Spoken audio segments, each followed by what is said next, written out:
आज हेउछि 4 फेब्रुआरी जातीय कर्कट रोग दिवस। कर्कट रोग दिवस उपलक्षे आसंतु जानिबा कर्कट रोग विषय रे किछि सूचना बा कर्कट रोगर लक्षण गुड़िक। तो कर्कट रोग अनेक प्रकार, किंतु आमे साधारण कर्कट रोग जहाँकि मुहरे होई थाए, खाद्य नली रे, पाकस्थली रे, स्तन रे एवं जरायु रे होइथिबा लक्षण गुड़िक उपरे जानिबा।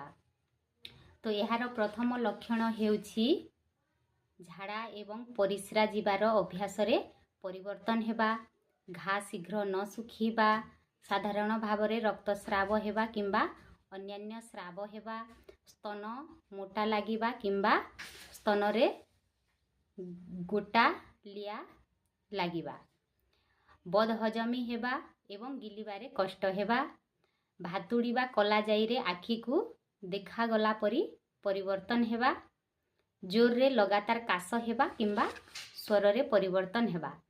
तो यही सब हेउछि कैंसर रोगर लक्षण।